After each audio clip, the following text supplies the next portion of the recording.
What's up, anime screamers? To the freaking my reaction. I haven't done it in a while because hold on. Hold on. Welcome, anime screamers, to my reaction of the death battle between the last son of Krypton, Kal-El or Clark Kent, also known as Superman, and the almost last son of planet Vegeta, the defender of Earth, Goku. I am the one of the great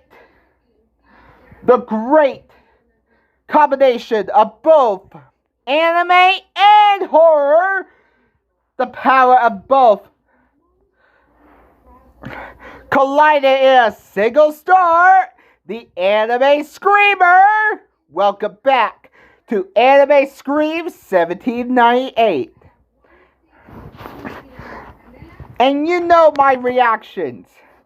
I'm actually going to watch the full video. I'm going to censor the whole sound, and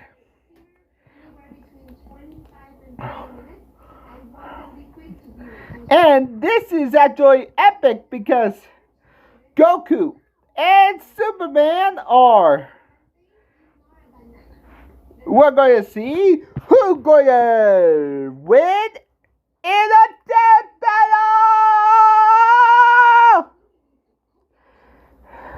The Blue Boy Scout or the Super Saiyan.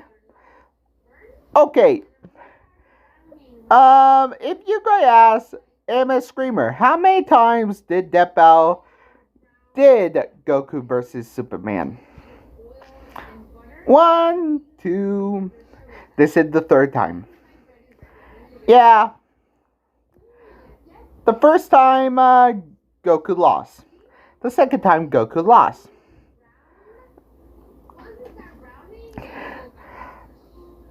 I'm upset because,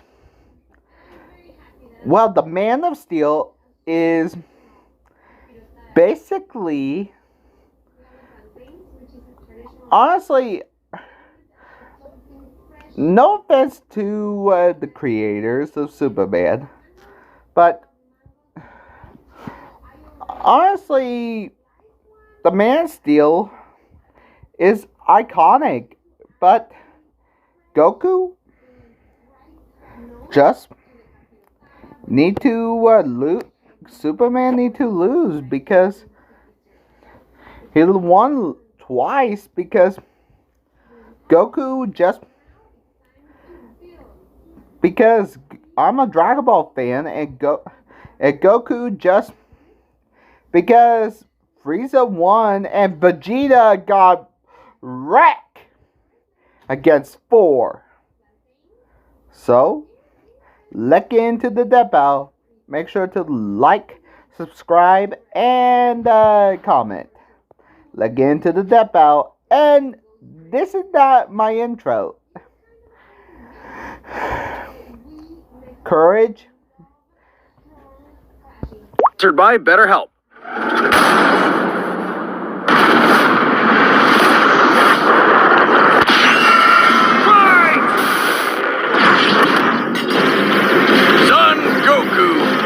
Superman. It's time to answer the ultimate question, and we're taking it all into play. We're examining Superman's extensive mainline comic book canon. Given Dragon Ball Super's contentious continuities, we'll include all 3, just to be thorough, plus Dragon Ball heroes. He's Wiz and I'm Boomstick. And it's our job to analyze their weapons, armor, and skills to find out who would win a death battle. Far away, in an enchanted land, an old master found a boy and marveled at his uncommon strength.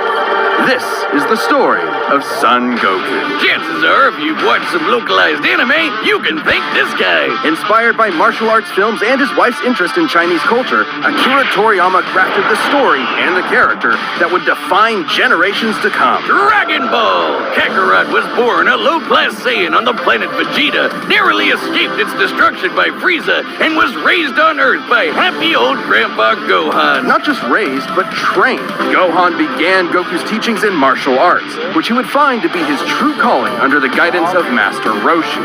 Specifically, he learned the Kame-sen and Ryu style, which focuses on discipline and tenacity, both of which strongly define Goku's character. The more he learned, the more he wanted to improve. This little low-class monkey boy would prove that hard work and dedication can beat raw talent. Within just a few years, he was so strong, the only worthy teachers left were gods. And a talking cat, but mostly gods. When you're training to dodge lightning, you know you're a few leagues over everyone else. He did have a slight advantage. Saiyans are naturally superhuman. They also take Nietzsche's famous words, "What doesn't kill you makes you stronger," very, very literally. It's almost unfair how much of a boost in power they get after they're hurt. While Saiyans like Vegeta may have abused this trait, it suits Goku. No matter how many times you knock him down, he will get back up, stronger than before. It helps that he knows so many cool combat moves, like the Kamehameha! An incredibly powerful technique that focuses one's ki into a single point for a devastating beam. So challenging, it took Roshi decades to master, but Goku got it in like 5 seconds. It's incredibly versatile, with over 50 different variations. For example, Goku can curve the beam after firing, or even shoot it from his feet. But unlike most Saiyans, he doesn't just use ki to blow shit up. Moves like the Solar Flare, Energy Landmine, and Godbind require a lot more strategy and planning. Because while Goku isn't exactly book smart, he is a genius when it comes to martial arts. He doesn't just train to conquer his opponents, but to conquer himself. He's also got some different moves, like trapping you in a rice cooker. Well, pretty much any container could be used for the Mafaba ceiling technique. Then there's Kaioken, aka instant steroids. Goku's multiplied his power by 20 with it before, and in a movie, he even got it up to times 100. What a badass! The Genki Dama, or Spirit Bomb, is potentially his strongest attack, but it requires considerable time. Unlike instant transmission, which is a teleport that's instant. The way it works is Goku detects another person, like a sort of beacon, then teleports to their location by launching himself through an alternate dimension where time stands still. Yes, according to the Daisenshuu guidebook, it's a dimension hop. You can actually see this in between space in some movies and games. And the dubs wanted us to think it shot Goku's molecules around at light speed. Silly English. The dubs did more than that. In fact, early dubs of Dragon Ball Z tried to rewrite Goku as a Superman figure. Even his famous speech on Namek about being the light in the darkness was originally about him coming to terms with his Saiyan heritage, accepting his anger and pride, avenging his people by defeating Frieza, and declaring himself the Super Saiyan. Hell yeah! I don't know why they are giving this much out, but every American family needs to see this. If there's any scene that deserves the word epic, it's when he went gold. Super Saiyan and its sequels all have official power multipliers, but they threw us for a loop by turning Goku into a god. Super Saiyan God certainly changed things up. Goku gained Divine Ki, a pure form of Ki unspoiled by mortal hands. Unlike normal Ki, it can't be detected and appears to have healing properties. Kinda like Senzu beans. Did you know one Senzu has so much healing juice it can regenerate a person's lost limbs? They're missing out. God Goku reached a level of power that could compete with the greatest of deities, nearly shattering the whole universe with a single clash on his first go. Dragon Ball's cosmology is unique. This model is said to be an accurate depiction of Universe 7, but there's a wrinkle there. When all of humanity went to heaven, Because Boo went berserk. Fidel commented that heaven is just as large as a universe, and the Daisenshuu backs her up. And, that's heaven. Big planet. So let's scale things up with that in mind. Doing so would make Universe 7 over 1,500 times larger than our own observable universe. And Goku could destroy that much the first time he went God. And he didn't lose that power. He learned how to use it even better, even in base form. Now, imagine how much stronger he became when he stacked Super Saiyan on Super Saiyan God and became Super Saiyan Blue. Super Saiyan God, Super Saiyan. Yeah, not saying that. Or after he trained with some almighty angels. Or when he perfected the blue hairdo and stacked Kaioken Kaioken on top of that. Goku has certainly performed great feats with God Ki, breaking through his time stop by forcing himself into the future, holding off Infinite Zamasu, who was a sentient timeline, defeating Jiren, who shook the entire world of Void by just walking. He even tried out Hakai, the destruction god move that nopes you out of existence. Your being and your soul erased from all of time and space. Culminating in his greatest form, Ultra Instinct. Chrome Goku isn't a normal transformation, it's a state of mind. Ultra Instinct is the highest peak of martial arts, subconsciously making optimal choices because you're in the zone, doing without thinking. Something Goku has always been trained to do. Technically, it can be used in any form, but when perfected, autonomous Ultra Instinct makes you untouchable. No matter what comes his way, Goku will automatically dodge, block, and counter to the best of his ability, even pushing his body well beyond his physical limits. So far beyond, in fact, Ultra Instinct can summon a massive avatar to defend him when his own body can't. That sounds really intense. It is, which is why he's developed incremental versions of it for specific uses. It's extremely difficult to maintain the full form for long. Until you get to Dragon Ball Heroes, aka Dragon Ball fanfiction gone Kaioken times 1,000. While technically a different continuity, CC Goku is functionally a stand-in for the mainline Goku. His history and powers are the same, making his story just as much of a what-if scenario as the multiple super continuities. The only real difference is Toriyama's not really involved. This Goku used instant transmission to teleport through time and dimensions. He outsped a god who could see the future. He defeated Dark King Fu, who was gonna rewrite the entire universe. Hell, this series even makes GT cool. Xeno Goku can break space-time just by going Super Saiyan 4. Looking back at that goofy monkey boy chopping wood and punching dinosaurs, it's almost overwhelming to think about how far Goku has come, how much he's had to face. But no matter the challenge, he takes it head-on and pushes through. Showing everyone, everywhere, how to go even further beyond. Faster than a speeding bullet, more powerful than a locomotive. It's a bird, it's a plane, it's Superman. Geez, just a locomotive? People in the 40s needed bigger imaginations. Born on the far-off world of Krypton, the infant Kal-El was sent to Earth by his parents, narrowly escaping Krypton's destruction. Raised by farmers as Clark Kent, he eventually became Superman, champion of the oppressed, the man of tomorrow. If you've only seen the movies, forget him. Comic book Clark's not the perfect Boy Scout. And he's definitely not Jesus. Wait, weren't the guys who made him Jewish? Jerry Siegel and Joe Shuster were sons of Jewish immigrants and grew up in a time when anti-Semitism went largely unchallenged. And then that ugly mustache showed up. Understandably seeking escape from some truly terrifying horrors, the pair created Superman to be a simple solution to overwhelming problems. A hero who could defeat any evil by just punching it. Hell yeah, that's how I live my life. After almost 9 decades, Superman has been many things. At the core, his story is one of a refugee, a child who lost his home, left to the mercy of alien people. This new world accepted him, raised him, gave him a new home, because helping others in need is the right thing to do. That's why he became a superhero, the first superhero. Everything's gotta start somewhere, but he was the first one to really take off.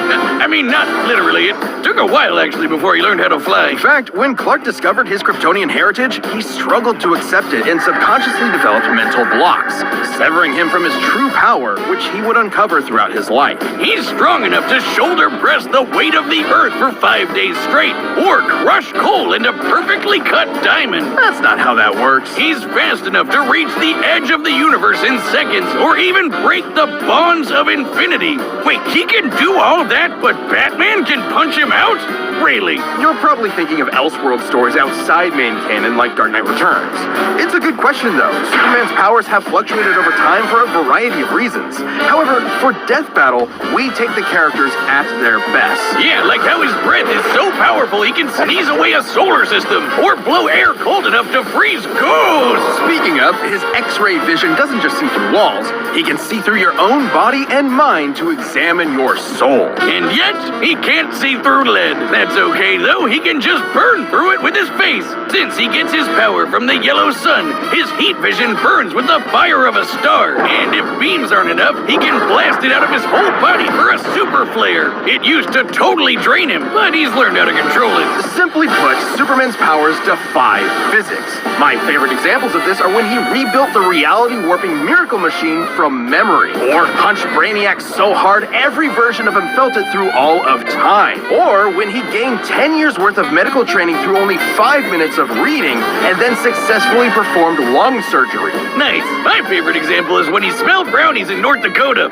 from orbit. Even beyond his powers, Superman is no novice when it comes to the intricacies of battle. He's trained in Kryptonian martial arts, which uses G, or as they call it, Shriar. He even got summoned to Asgard to fight demons with Thor for 1,000 years. Superman can resist being erased from existence, such as tanking Darkseid's Omega Beams. Even Retcon and the Time Trapper, both of which hijack and alter timelines, can't touch him. Not because of his powerful mental defenses or healing factor, but because he's a cosmic linchpin in the greater metaverse. Timelines literally revolve around him. But let's address the S-shaped elephant in the room. You may have noticed we've covered a variety of Superman eras. Superman, and DC Comics as a whole, have gone through multiple retcons. Golden Age, Silver Age, Pre-Crisis, Post-Crisis, New 52, Rebirth, and so on. It would help to know which one is the main Superman, right? Well, they all are. Yeah, the latest reboots basically said everything in the main series is kinda canon, even when he had wacky powers like changing his appearance with a super muscular control. Ew, I guess he can still phase through almost anything, even people. Look, if you really dig into it, this isn't new. Plenty of characters have recalled events from supposedly retcon timelines before.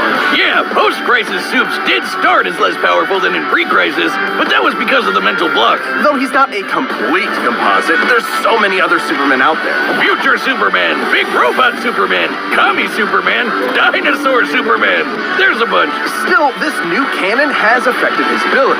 For example, he and other Kryptonians can effortlessly travel through time.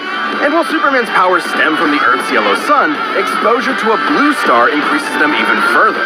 In fact, upon visiting a white star, he attained a whole new level of power. When that old baldy Lex teleported him to another galaxy, Superman just popped back up, saying space-time has lost its meaning for him. He really just said that. Remember, Superman defies physics. Like when he used heat vision to restart the universe by making an all-new Big Bang. We've seen that his universe has a radius of at least 100 trillion light years, but we can calculate a more exact figure. The DC universe is 15 billion years old and expands at 60 trillion light years per half second. This means its radius must be over 50 nonillion light years across. What? That's 31 zeros, and Supes helped make that happen. Well, about 1/5 of it. That's still immense power, but if you want something bigger, here's the Anti-Monitor blasting Golden Age Superman with all the energy of the antimatter universe.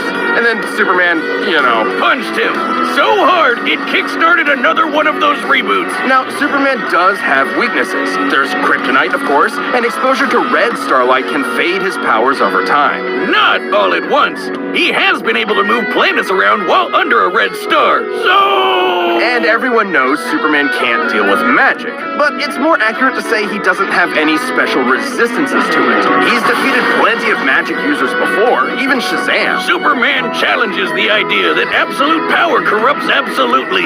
He's the goodest good guy of them all, but there is nuance to being good, even if he is the ultimate power fantasy, unstoppable and incorruptible. Such as when he took on the World Forger, one of the most powerful reality shapers in all of creation. Who was in the 6th dimension, crafting a whole new multiverse to replace the one Clark calls home. Who's gonna stop him? Superman could, and the Forger knew it. So he was trapped on a world with a sun so distant he could never escape.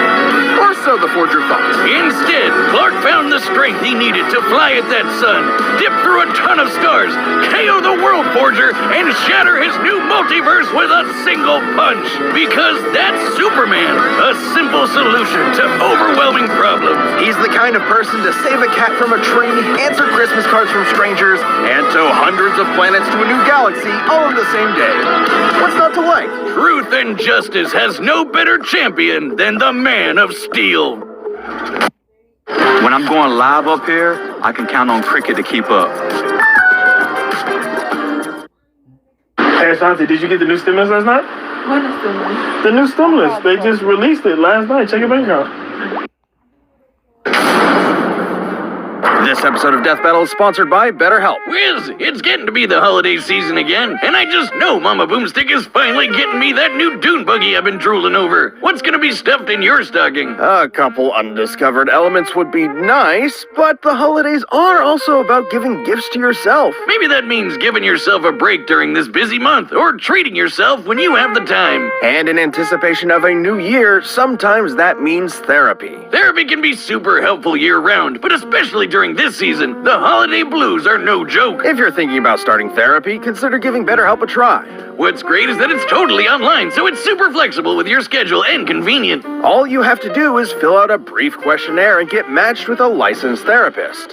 And if it isn't a perfect match, switch therapists at any time at no additional charge. Visit BetterHelp.com/deathbattle today to get 10% off your first month. That's BetterHelp, HELP.com/deathbattle.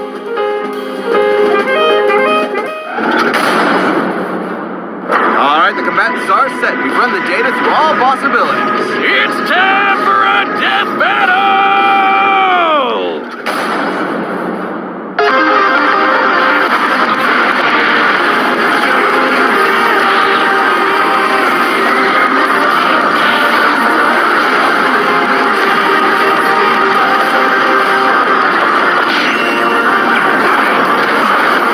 Today's the day.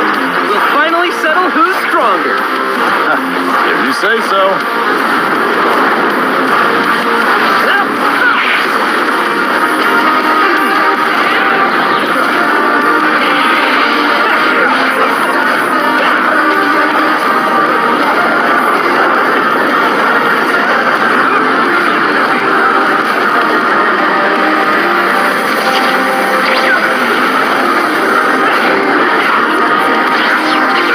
You're holding back. Give it your all. No regrets. I'm doing just fine.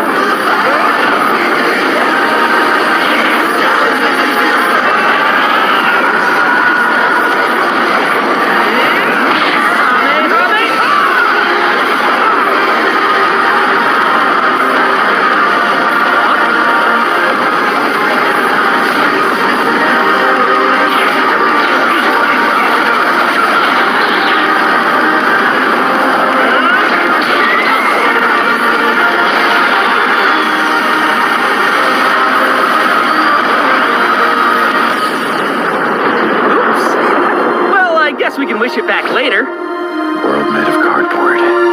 All right, I'll show you just how powerful I really am.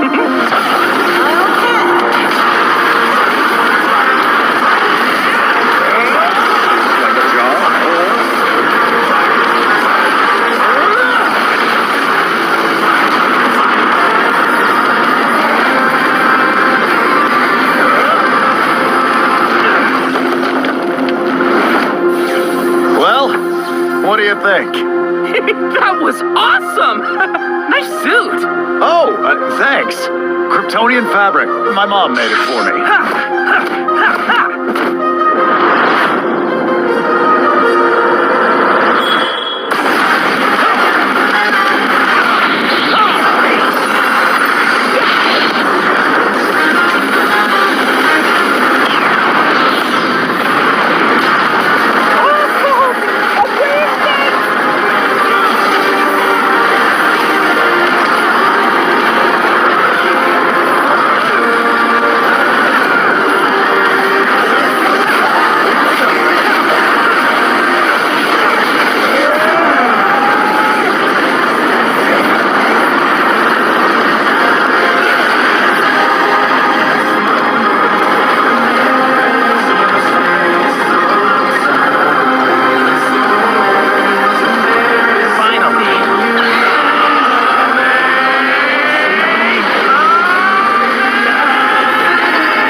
Almost had me there. That was actually pretty fun. Yeah, it sure was. But I'll be stronger next time. I look forward to it.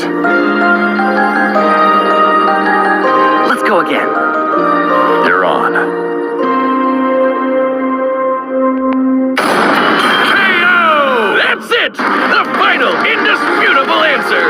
Oh, who am I kidding? People are gonna argue this one forever. There's so many ways this battle can go, especially with all the other continuities. Yeah, for real, Goku would kick almost every other Superman's ass, except for the main one. There's a lot to cover, so let's address the 5 categories most representative of this fight.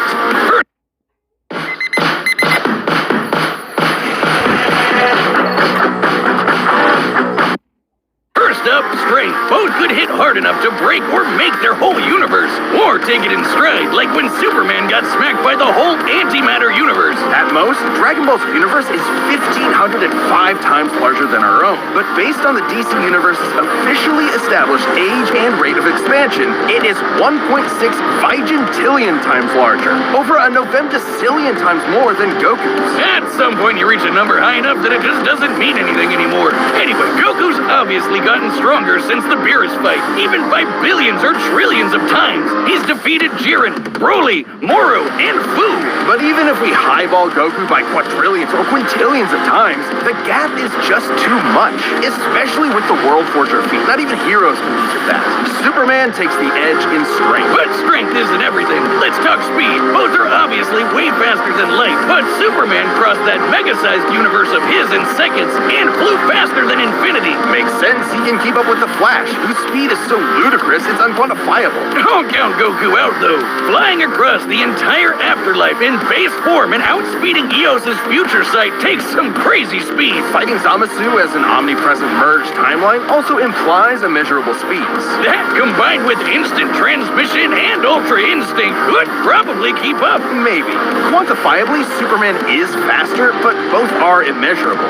The safest bet here is to say they tie in speed. Especially when we look at skill. Goku's a martial arts master. He's definitely got better battle instincts. He wants to fight and is dedicated to his training, while Superman sees training as a means to an end. Superman's knowledge in pressure point combat and Kryptonian martial arts are impressive, but he's only used them a few times. It would be disingenuous to say he's an equivalent master at them. So Goku wins in skill, but not necessarily in experience. Don't get it wrong, Superman is not a mindless brawler. He's trained with Batman and Wonder Woman. He's even defeated martial arts experts like Cobra without powers. Goku has spent decades training, but Superman battled Norse demons for 8,000 years. He's also astonishingly brilliant, like when he reassembled the reality warping miracle machine from memory.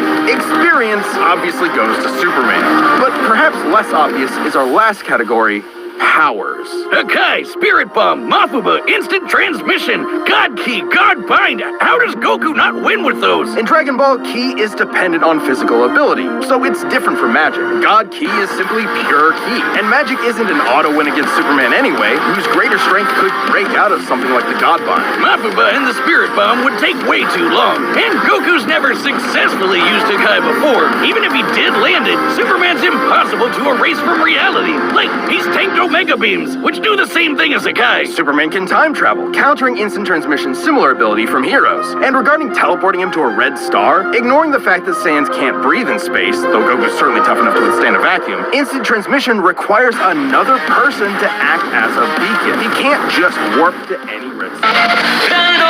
Could simply fly away and find a blue or white star for a supercharge. And Goku could not pull off the same trick twice, as Superman could phase through his attacks. So, that's it then. Clark has too many counters, so he takes the edge in powers and it's over. Well, I think there's something else. Goku versus Superman breaches a broader zeitgeist. It's more than just two characters fighting. For a whole generation, especially in 90s America, superheroes represented an unyielding status quo. Spider-Man, Batman, Captain America rarely change who they are or what they believe in. For a lot of people, that's tiring, and Superman is an icon of that. Then along came anime. ideas and stories for us sheltered Westerners to experience, and Goku's an icon of that. So while many see this as a debate between characters, others see it as a debate of ideologies and culture. And if that's what's at stake, who wants Goku to lose? You're sure you're not overthinking this? It's not our intent, but it does call into question what we're doing. How can people agree with what we take as fact when fiction relies on interpretation? Are we stripping characters of their importance by simplifying them to contestants in a vacuum of violence? And if so, then what's the point? Because it's fun, Wiz! Damn it, man! There's more than one way to appreciate something! We're having a great time talking about awesome characters and slamming action figures together, and that's okay! I agree with Yeah, you're right. I'm just saying, no matter who you prefer, that battle was super, man! That's the worst part. But it fits them both. It's so lame. I don't see you doing any better. I do the math, the pun's your job. Well, maybe if you math as good as I punned, then Goku would have won. What is wrong with you? Hi, I'm Ben, the voice of Wiz. Thank you so much for watching. We are about to announce the next episode, but before we do that, if you're not a Death Metal member yet, click that join button below. See what you're missing.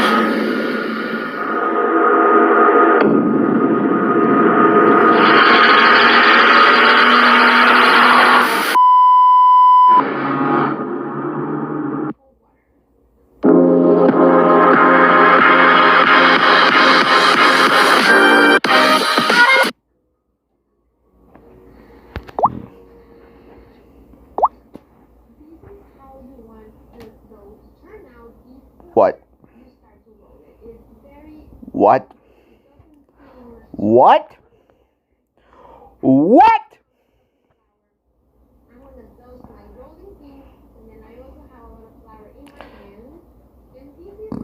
Unicron versus Galactus?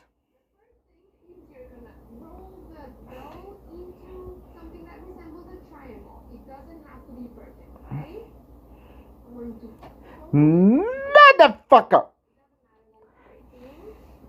We're starting to make layers with the dough and the butter. And after you make these envelope shape, give it a quarter turn counterclockwise. And now, Have a good day, guys. Bye.